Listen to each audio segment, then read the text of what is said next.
Hello, everyone, and welcome back to the Moonlit Heart Society podcast. My name is Megan.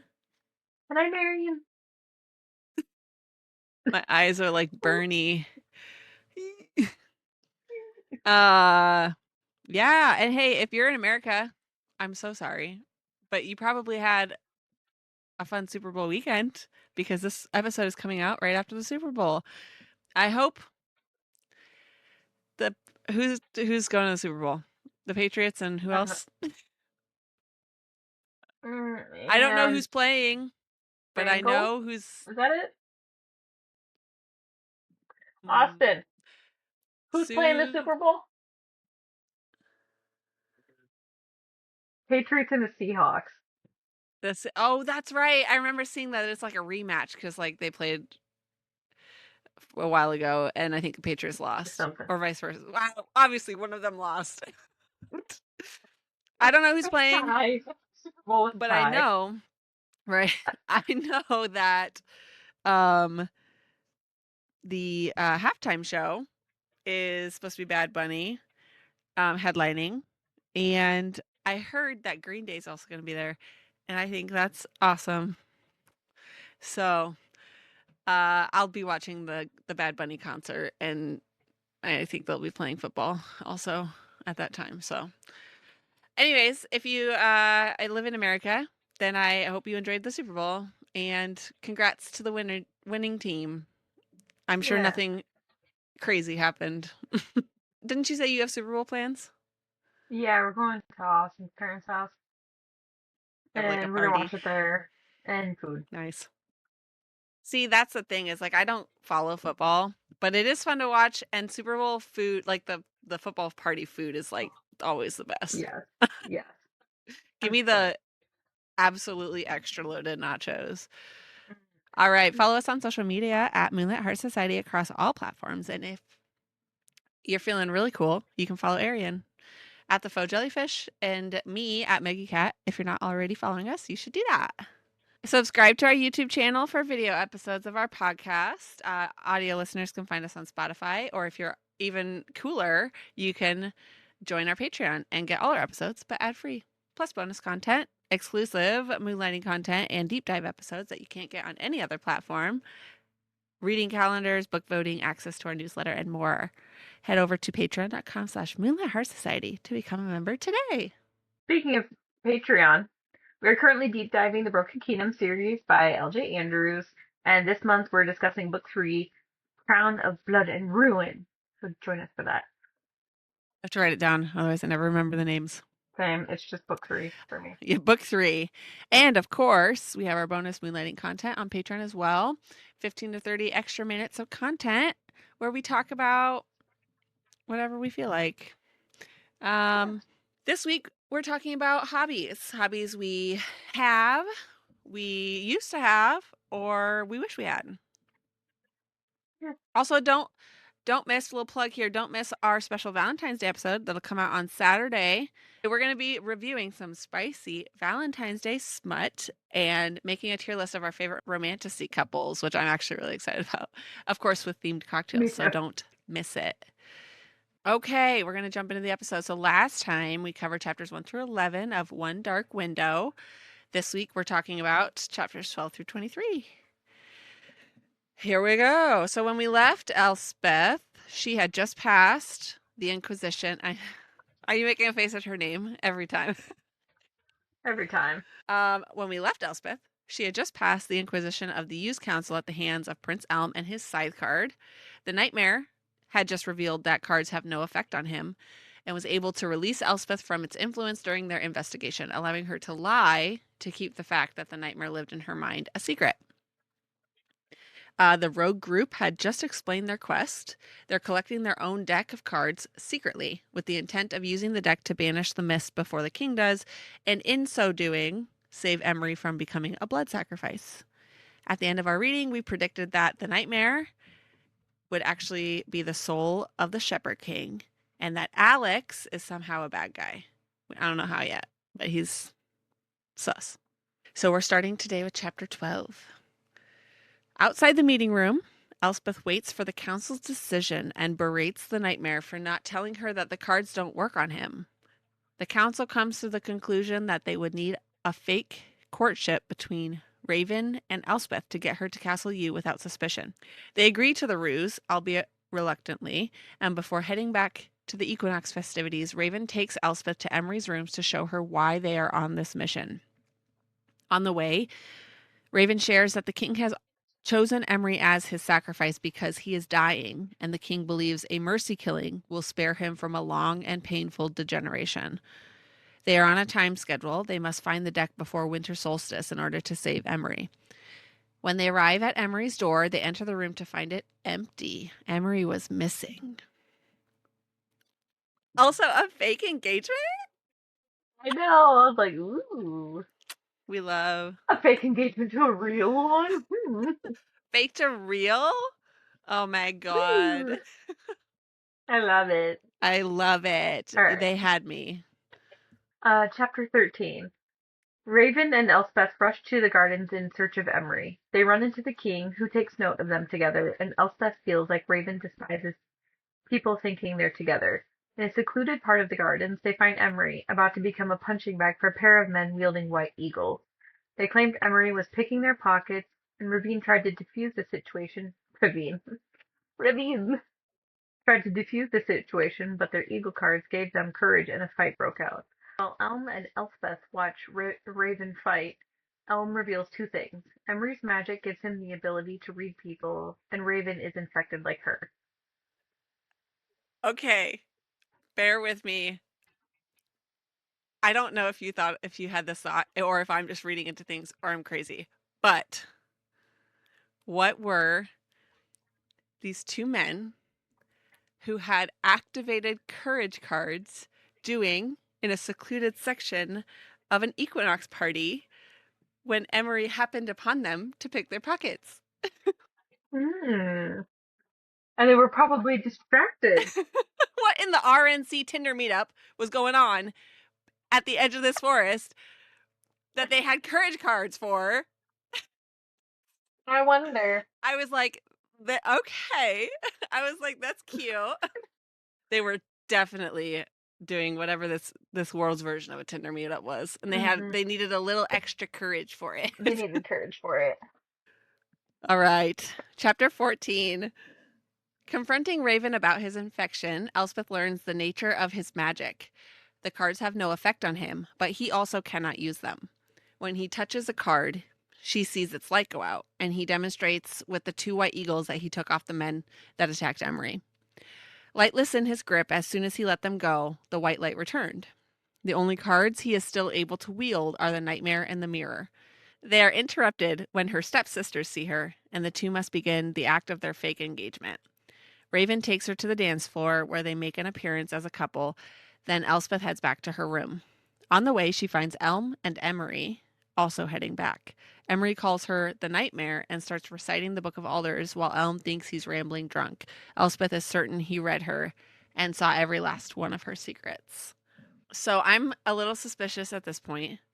So the excerpt at the beginning of this chapter says that the price that the Shepherd King paid was that he couldn't use any of the cards that he was given.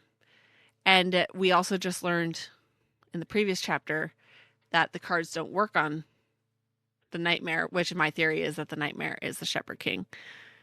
So, and that is exactly Raven's degeneration, is that the cards don't work on him and he can't use them. Or at least I think it's maybe clarified in a following chapter, but at least like he's only able to use some of them. Yeah. And he's slowly losing that ability. So I don't know what it is, but I'm suspicious that there's something else that like, so I definitely still think, and we can, it's not a spoiler, it was in the reading. We confirm at some point that the Shepherd King is the Nightmare, or at least like is his soul. But I'm like, there's something else going on with Raven too. Like there's got to be some other, maybe like you mentioned last time, like a piece of like pieces of his soul throughout the cards or something like that. Because I'm like, there has to be a reason why Raven's degeneration is exactly the same as the punishment or the payment that the Shepherd King had for the cards. Right? Hmm. Like, chapter 15. Elspeth and the youth leave Stone, and the next morning arrive at Castle U, which is old and said to be haunted. Elspeth tells Raven that in the privacy of their castle there is no need to pretend they are courting. The next morning, Jesper, Jesper. that's right, right? Jesper, Yeah. brings Elspeth her things along with a letter from Aunt Ethel, and she notices the image of a man in brilliant gold armor on her rug. She asks Jesper about him, and she says it is supposed to depict the Shepherd King. Jesper tells Elspeth to get ready. They will be meeting with Sylvia Pine and her daughters today, with the goal of getting them to reveal where their father keeps his Iron Gate card. I don't know if I'm tracking this, but I wrote as a note after this chapter. I was like, are we going to find out the Shepherd King is from the Yu family or has some sort of like connection because his image is all over Castle U. They're talking about how Castle U is, supposedly haunted, and then we find out that the ruins of an old castle that the Shepherd King had are like in the back of Castle U. So I'm like, are we gonna find out he's part of their family? I don't know if that quite tracks, Yeah, but I'm like, and maybe that's why like his degeneration is similar to what. that Raven has it. It was passed down as an heirloom. Mm, as a Could be. curse on your family. Curse upon your family, dishonor on you. All right. Chapter 16. Moret, Jesper, and Elspeth receive the Pine women, and during tea, they do their best to get them talking without suspicion. Elspeth gets one daughter to reveal that her father has an iron gate and keeps it on his person at all times. Once the Pine ladies leave, they go to find Fenrir. I always want to say that Fenrir, like Me the too. Like the Norse god yeah, same. or dog or whatever it is. Fenrir, and plan for the attack that will let them steal the card from Wayland Pine. Jesper heads back to Stone to tell Raven and Elm to return, and Fenrir shares some important history with Elspeth. No king has succeeded in uniting a full deck in the 500 years since the cards were made, and no one has found the Twin Alders. Over the years, the kings have compiled a map of where they've searched for the Twin Alders, but still none have found it. We learn that the Shepherd King is said to have died with no children to ascend the throne, so his captain of the guard, Brutus Rowan, became king, and the Rowans have ruled ever since. Fenrir reveals they intend to use Orith Willow, head of the physicians, as their blood sacrifice, as his power apparently lets him see the infection in the blood, and he has used his magic to hunt down and kill dozens of infected children. Lastly, Fenrir shows Elspeth their collection and tells her they have 3 cards left to locate: the Well, the Iron Gate, and the Twin Alders. They just found the location of the Iron Gate, and Elspeth says she knows where they can find a Well card. So we have heard the Nightmare a couple times, like say that he hates the Rowan family. So I think this kind of maybe shed some light on why that is. The Rowans ascended the throne after the Shepherd King died and didn't have any kids. But of course, I suspect foul play. I doubt I'm sure there's more to the story than just that. But Suspicious. I have to say, like, the thing I like the story. The thing that bothers me is the names are all written a little like you have to think about it so that if you want to read it, it doesn't flow well. Does that make yeah, sense? Like, you have to like second guess yeah, what you're saying, and I just don't like that. yeah. I think that's fair. I know she likes to use Y's instead of vowels in this book. So all the names where it would be like an E or an A or, or any vowel, she just puts a Y in there. Makes you second guess it. It makes me second guess things, and I just am not here for that. Which, I mean, that's great. It looks great, but when you're trying to read it out loud, I'm just like, Ravine. Oh, Raven. Ravine. Ravine. All right, chapter 17. The next morning, Elspeth heads into the gardens behind Castle U. She realizes that the more she asks the Nightmare for his help, the more potent his presence has become, and the harder it is to differentiate his thoughts from hers. She is collecting flowers for her crown when Raven approaches, having just returned from Stone. He offers to give Elspeth a tour and lead her down a path to the ruins of the original castle. One room remains standing in the ruins, untouched by the fire that felled the rest of the building, a stone chamber with no doors and only one dark window. The Nightmare begs What? Elspeth to Whoa, one dark window, Ace. The It's at the nightmare begs. thing. Get to the thing! The nightmare begs Elspeth to go to it, but she is terrified of the place and refuses him. Raven reveals that infected people like them do not need charms to traverse the mist. Their magic protects them. Elspeth asks him what it's like to be invisible when he uses the mirror, and then what he experiences when he uses the nightmare card. She is hopeful he sees and hears a monster like she does, but instead he shares that the voice he hears is just his own. They head back through the castle to the armory where their group prepares for their mission to steal the Iron Gate, and we are introduced to the Ivy brothers who round out their band of highwaymen. Right. A very touching moment between our lovebirds. Our newlyweds, almost weds. What's the Uh, term? Our What our do we call them? betrothed. Our betrothed. Yeah. Our Our fake yeah. engagement's becoming real engagement? Who would have guessed? Who would have Not guessed? me. All right. Aw. Watch out, he gonna explode. I just imagine this like All right, chapter 18. Elspeth is given a tunic and pants. Is that the right word? Tunic? Why does that seem weird to me? I don't know. Elspeth is given a tunic and pants to wear, and she dresses before trying to mount a horse for the journey. She's nervous and insists animals don't like her, but can't admit it's because of the monster in her head, so she tries to mount. The nightmare spooks the horse, who bucks her off its back, and she hits the ground hard. I'm not going to lie to you. I thought it was really funny when he goes, watch this, and just fucking I launches her like up. that. I like that because like, she's got this nightmare who helps her be super powerful and stuff, but then it's also like there are negatives to my power. It was so juvenile, but I was like, that's hilarious. Oh my god. I was also thinking too, I'm like, I would be so fucking pissed. Like obviously Elspeth was less than pleased with him. But I was like, I'd have been so mad, but like as a as the observer of this story, that shit's so funny. And I do love that. Like Rachel Gillig is so good at like adding like natural genuine humor to her books that doesn't feel forced. And like Mhm. it was good. It was very good. Unable to ride her own horse, Elspeth rides with Elm for the journey to the Black Forest. When they get close, they dismount and head into the mist, each person with their charm to protect them. But for the first time, Elspeth does not have her crow's foot charm after learning that she doesn't need it. When they approach the road, they stop and wait for the signal that would indicate Waveland Pine's carriage approaching. Raven offers Elspeth her mask and apologizes for the night he and Elm attacked her on the forest road. She agrees to forgive him as long as he calls her Elspeth instead of Miss Spindle. A whistle sounds, and the sound of horses approaches. They ready for their attack. Aw, how cute. They're on a first name basis. Mm, Oh. getting Chapter 9. familiar. Yeah. Chapter 19.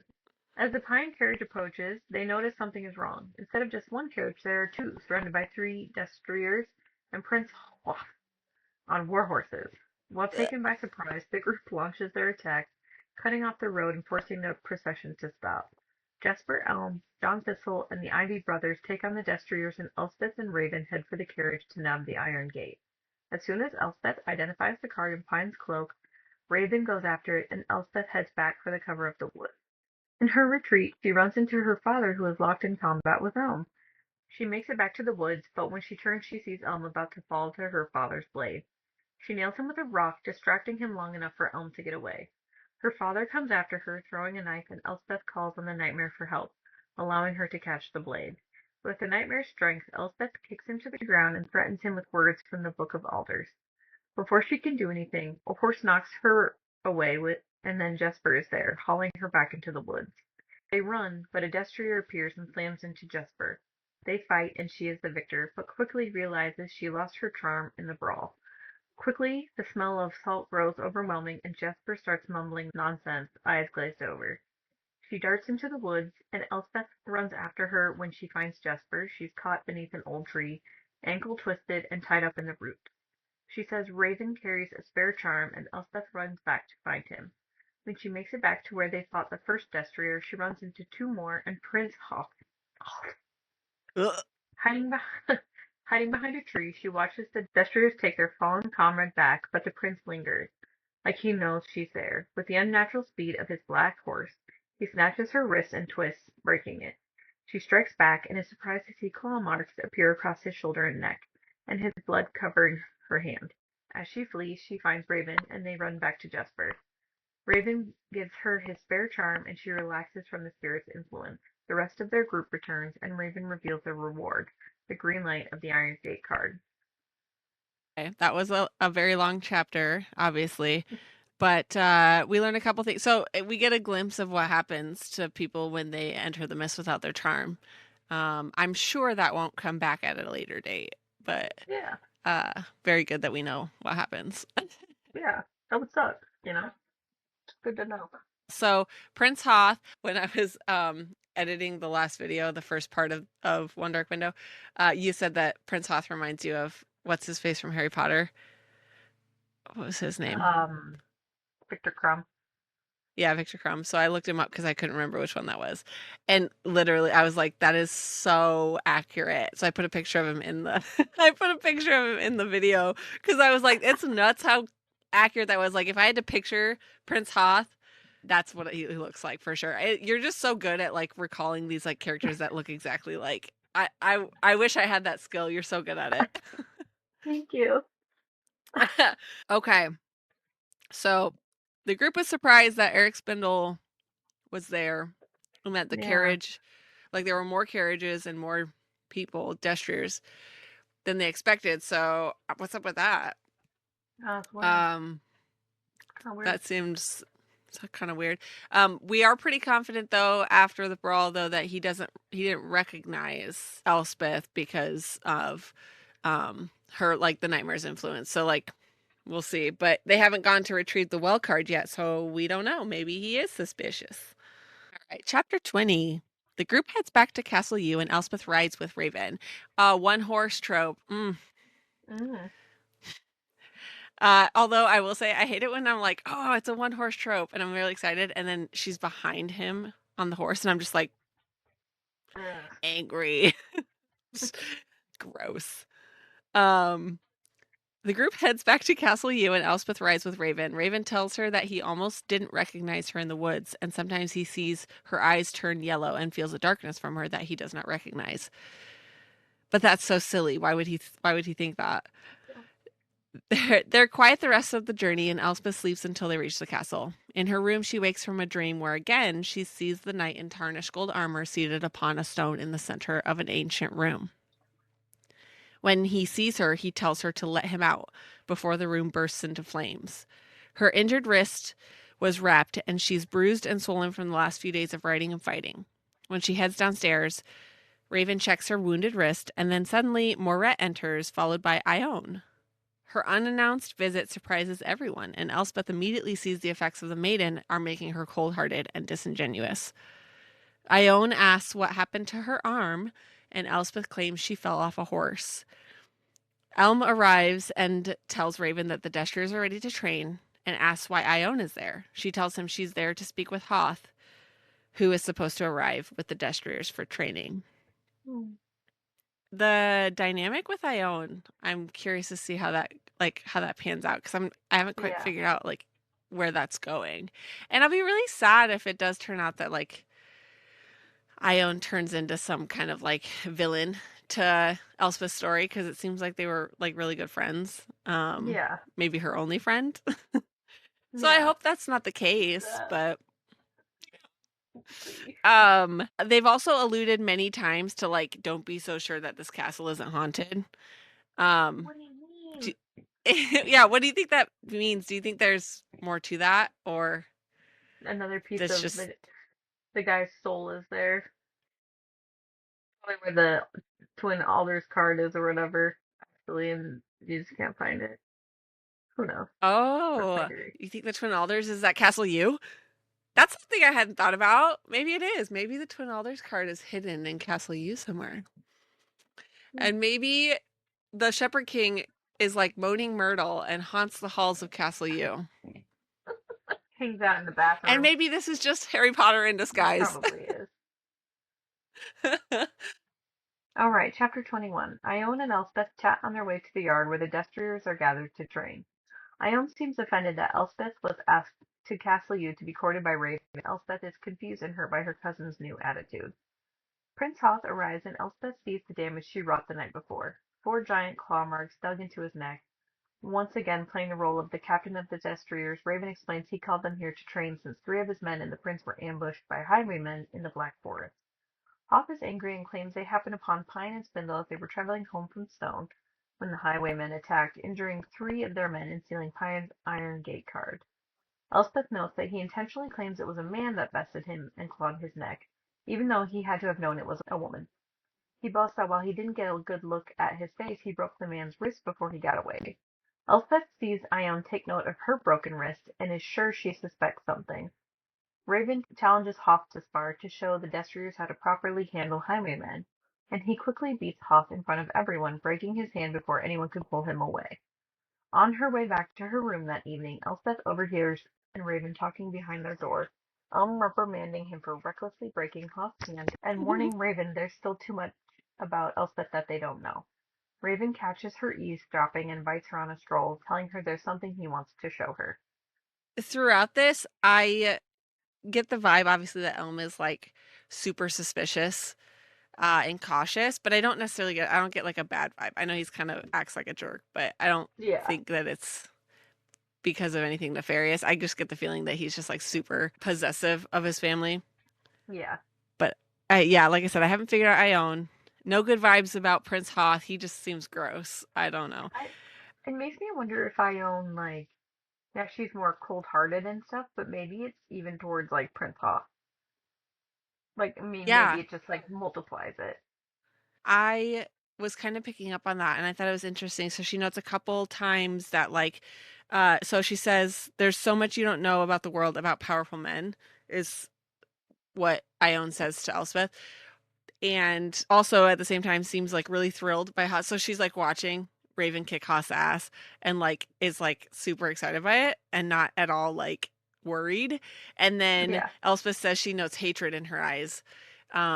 So yeah, there's definitely something else going on, but it almost makes me wonder if it's like, okay, did this just happen in the like 3 days since they've been engaged, or has Ione been in like cahoots with her dad to make this engagement happen for longer than Elspeth realizes? Like, I kind of wonder if Elspeth is in the dark about some things where Ione is concerned.